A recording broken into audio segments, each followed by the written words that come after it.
በስም አብ ወወልድ ወመንፈስ ቅዱስ አሐዱ አምላክ አሜን። አንድ አምላክ በሚሆን በአብ በወልድ በመንፈስ ቅዱስ ስም ህዳር 11 በዚህች ዕለት አምላክን ለወለደች ለእመቤታችን ለቅድስት ድንግል ማርያም እናቷ የሆነች የተመሰገነች የቅድስት ሐና የዕረፍቷ መታሰቢያ ነው። ይህችም ቅድስት ከኢየሩሳሌም አገር ከሌዊ ነገድ ከካህኑ አሮን ትውልድ የሌዊ የሚልኪ ልጅ ለሆነ ለማጣት ልጁ ናት።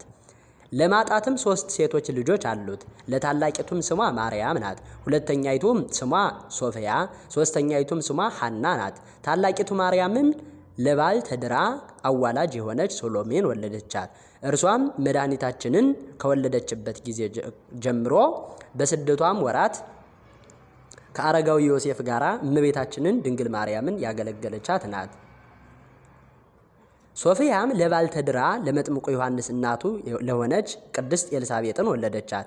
ይህችንም ቅድስት ሐናን ከይሁዳ ነገድ ለሆነ ጻድቁ ስሙ ኢያቄም ለሚባል አጋቧትና እመቤታችንን ቅድስት ድንግል ማርያምን ወለደቻት። እሊህም ሰሎሜና ኤልሳቤጥ ለቅድስት ሐና የእህትማማች ልጆች ናቸው።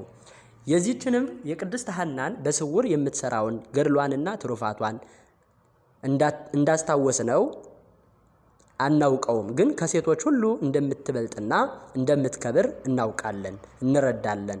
እርሷ አምላክን በስጋ ለወለደችው ወላጅዋ ትሆን ዘንድ የተገባ ሆናለችና ከሴቶች ሁሉ የሚበልጥና የሚበዛ ትሩፋትና ተጋድሎ ባይኖራት ይህ ታላቅ ጸጋ ባልተገባት ነበር። ይህችም ጻድቅትና ሐና መካን በመሆኗ ልጅን ይሰጣት ዘንድ ወደ እግዚአብሔር ዘወትር በጸሎት ትማልድ ነበረ። እግዚአብሔርም በእርሷ ለዓለም ሁሉ ድህነት የተደረገባትን ይህችን የተባረከችና የከበረች ልጅን ሰጣት። እርሷም አምላክን የወለደች መድኃኒታችን ድንግል ማርያም ናት። ስለዚህም ይህን ታላቅ ጸጋ ስለሰጣት የበዓሏን መታሰቢያ በደስታ ልናከብር ይገባናል። ለእግዚአብሔር ምስጋና ይሁን፣ በጸሎቷ የሚገኝ በረከቷም ከኛ ጋር ይሁን ለዘላለሙ አሜን።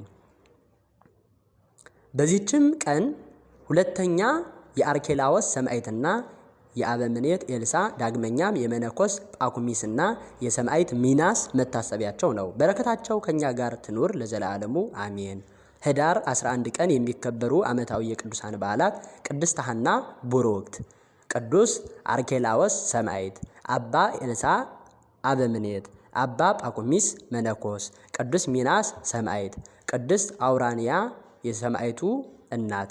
ወርሃዊ በዓላት ቅዱስ ያሬድ ካህን፣ ማር ገላውዲዮስ ሰማዕት፣ ቅዱስ ፋሲለደስ ሰማዕት፣ አቡነ ሐራ ድንግል ጻድቅ። መሰረቶቿ በተቀደሱ ተራሮች ናቸው። ከያዕቆብ ድንኳኖች ይልቅ እግዚአብሔር የጽዮንን ደጆች ይወዳቸዋል። የእግዚአብሔር ከተማ ሆይ ባንቺ የተደረገው ነገር ድንቅ ነው።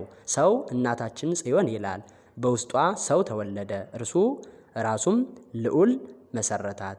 ዘአቅረብኩ ማሕሌተ አዘኪረየ አእላፈ እምለተ ጸመርኩ ዘልፈ ለእለ ያነብብ ተወከፍ ሰንደቴ መጽሐፈ እንተረሳይ ከእግዚኦ ጻድቃ መበለት ወኮፈ እምለ አብኡ ብኡላን ዘተረፈ ነቢያት ቅዱሳን ሰባኪያን ሰማዕታት ወጻድቃን ወመላእክት ትጉሃን ደናግል አዲ ወመነኮሳት ሄራን ባረኮ ጉባኤ ዛቲ መካን እስከ አረጋዊ ልሂቅ ወምንዑስ ሕፃን ለዘ ጻሕፎ በክርታስ ወለዘ ጻሕፎን ዘይደርስ ለዘ አንበቦ ወለዘ ተርጎሞ በልሳን ሐዲስ ወለዘ ሰምዐ ቃሎ በዘነ መንፈስ በጸሎተ እሙ ማርያም አራጊተ ኩሉ እምባይስ ህቡረ ይመሃረነ ኢየሱስ ክርስቶስ አሜን። ይማረን።